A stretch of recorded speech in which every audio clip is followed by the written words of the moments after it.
Good morning and welcome back to Dots Connected. Today we're going to be covering several new developments from former CIA Director John Brennan being referred to the DOJ for criminal prosecution to expanded military operations in the Caribbean, deploying bombers, warships, and a nuclear submarine as part of an aggressive counter-narcotics campaign near Venezuela. U.S. intelligence helped capture a high-ranking Sinaloa Cartel boss in Mexico. FBI Director Kash Patel claims the Bureau is close to exposing Antifa's funding sources. The administration is asking the Supreme Court to allow federalization of National Guard troops over state objections, and Democrats are criticizing White House renovations. We'll look at the historical context.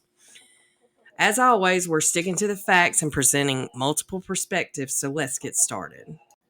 First and foremost, a huge story broke yesterday.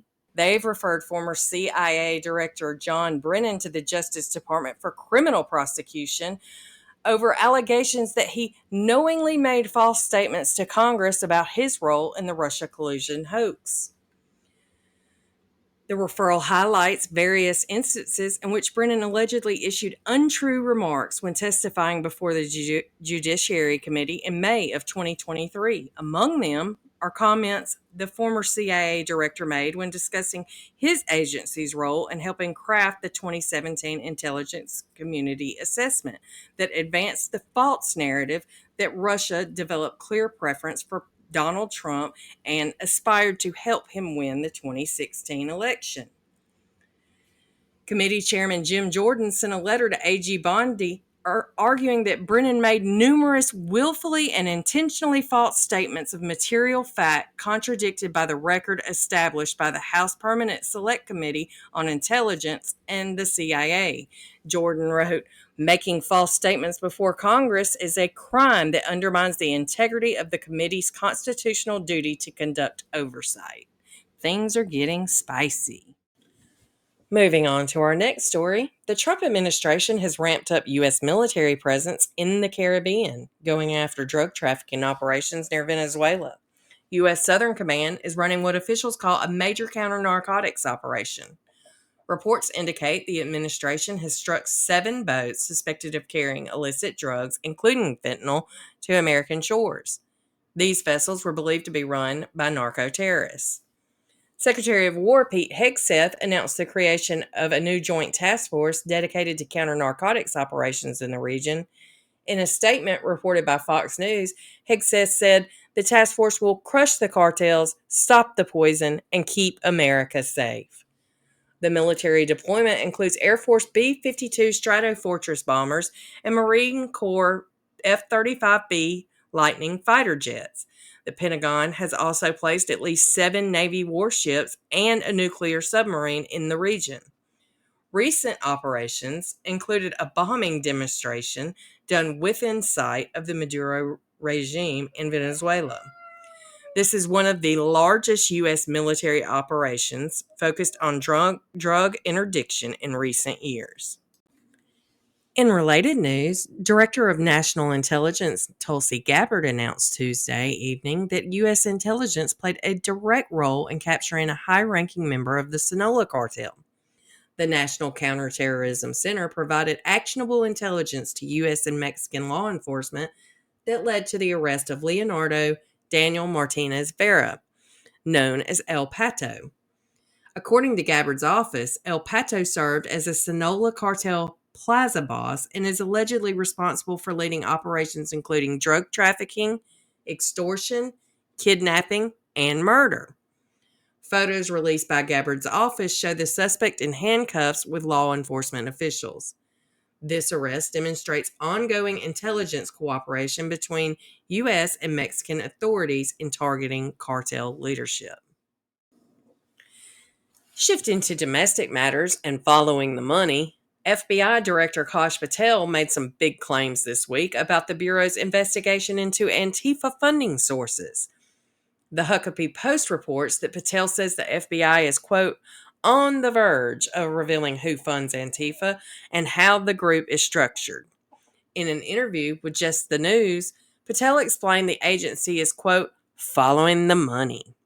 He added that evidence suggests support for anti-American radical groups is coming from America's enemies overseas. Patel credited President Trump's designation of Antifa as a domestic terror organization in enabling these investigations to move forward. He also revealed that the Bureau has created a new program and division dedicated to tracking the money funding these operations, and that investigators are, quote, mapping out financial networks and examining social media influencers connected to the group. Patel indicated that the Bureau is looking at so many different leads on criminal activity by those who are in positions of power. It's worth noting that so far, this is just investigative claims and no charges have been announced at this time. Moving on to the Supreme Court, the Trump administration is asking the justices to remove a legal block that stops the president from taking control of our National Guard troops. Solicitor General John Sauer filed the request on Tuesday. He argues the current restraining order threatens presidential control over military and immigration enforcement. He also says it puts DHS personnel and property at risk. Sauer's filing states that the order causes serious harm to the executive branch every day it remains in place. He argues the Supreme Court should not allow lower courts to delay action on this issue. The administration wants the power to federalize and deploy National Guard troops to U.S. cities when needed for immigration enforcement and public safety. Several states and cities have filed legal opposition. The Supreme Court hasn't said when it will rule. And finally, the RE. New photos show demolition starting on part of the White House East Wing. Democrats are upset about it, but they're ignoring a long history of presidents changing the building. Here are the facts. President Trump announced plans in May for a new state ballroom in the East Wing. It will be 90,000 square feet. Private donors are paying for it, including the president himself. The estimated cost is around $250 million, and no taxpayer money is involved whatsoever. The new ballroom will hold about 999 guests. The current East Room holds just around 200 people.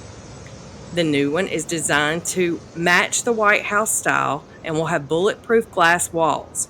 The size is similar to the ballroom at Buckingham Palace. Hillary Clinton posted on X, "It's not his house, it's your house, and he's destroying it." But here's the thing. Presidents have always changed the White House.